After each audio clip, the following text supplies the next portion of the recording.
Halo guys, welcome back to my channel. Jangan lupa untuk kalian untuk like, comment, and subscribe. Dan jangan lupa untuk menekan tombol lonceng yang berada di kanan bawah.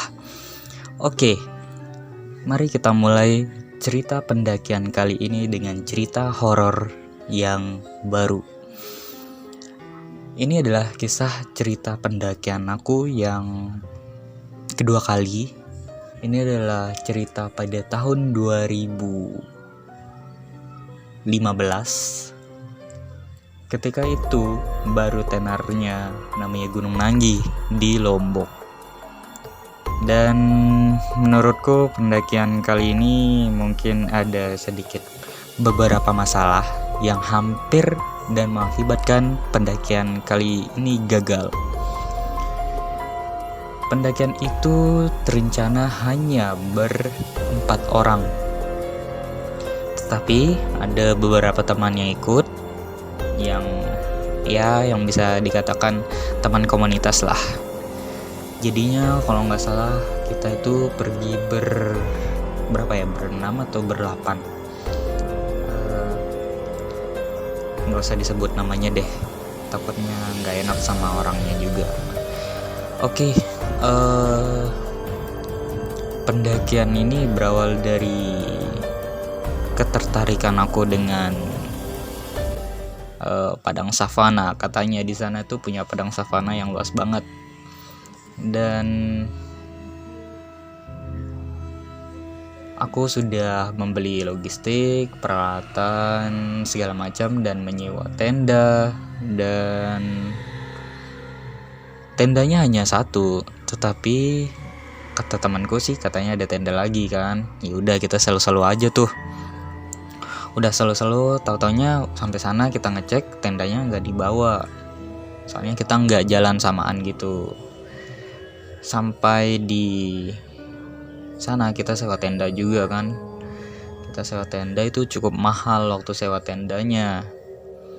Dan menurutku pendakiannya itu agak sedikit ada hal yang ganjil juga ya, ada sesuatu yang berbau mistis lah di awal-awalnya. Tapi kita kalem-kalem aja, santai-santai aja, karena itu masih hutan yang lumayan lebat lah di bawahnya itu.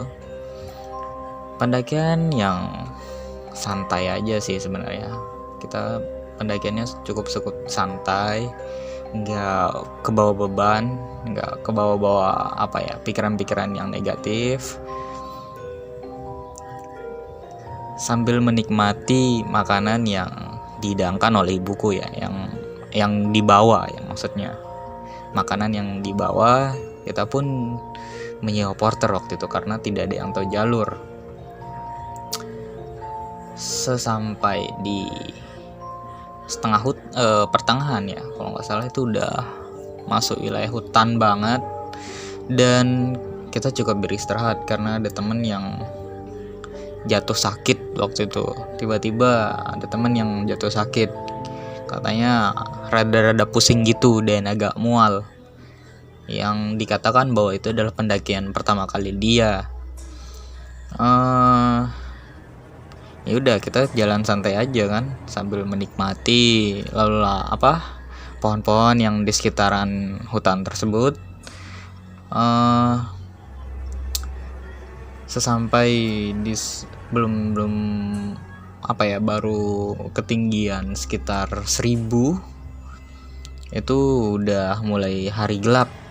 Harinya udah mulai menutupi cahaya, udah mulai berganti lah. Matahari udah mulai terbenam. Kita masih di perjalanan karena kita melakukan pendakian yang cukup santai banget.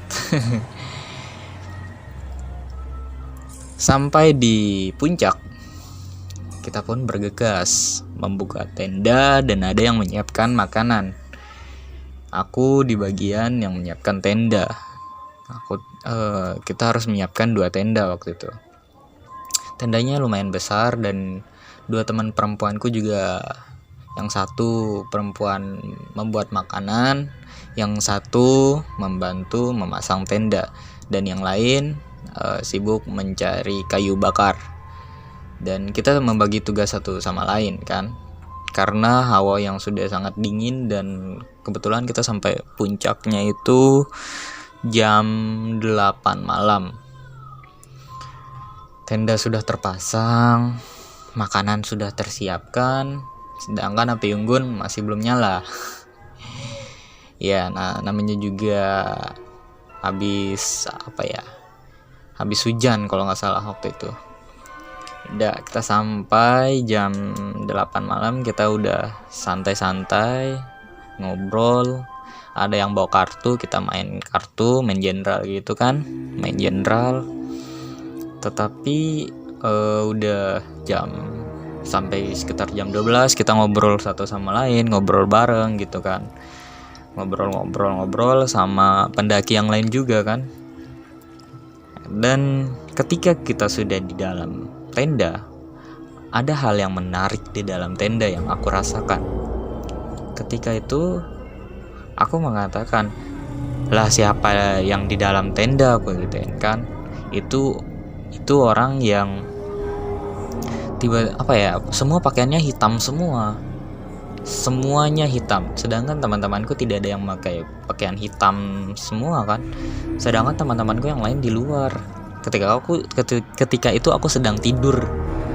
Dan kebetulan aku tuh kayak meluk dia di dalam tenda itu. Tetapi aku kira itu adalah temanku yang sedang istirahat juga. Aku keluar dan aku ngecek mereka semua lagi di luar gitu. Sedangkan waktu aku di dalam tenda, itu adalah hal yang sangat misterius buat aku. Karena tiba-tiba ketika aku masuk lagi, itu orang gak ada lagi. Karena aku cukup kaget dengan hal tersebut. Karena menurutku tempat itu lagi ramai banget. Masa bisa merasakan hal seperti itu di tempat yang seramai itu kan. Aku juga gak mikir hal-hal aneh malam itu, karena itu adalah sebuah pengalaman yang gak pernah aku rasakan lagi. Nah, udah masuk tenda semua kan, ya udah kita istirahat aja nih.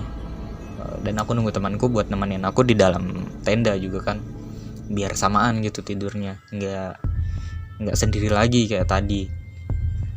Tetapi hal anehnya temanku malah matahin fiber dari tenda tersebut gitu loh. Sebutannya itulah pokoknya ya. Dia matahin ketika dia di dalam tenda. Kita juga kaget lah, kok bisa patah gitu, padahal dia cuma duduk dan nggak tahu gimana cara dia bisa mematahkan tenda tersebut. Tapi kita santai-santai aja sih, udahlah, mau gimana lagi. Angin begitu keras banget malam itu, angin sangat keras, dan tenda cukup terombang-ambing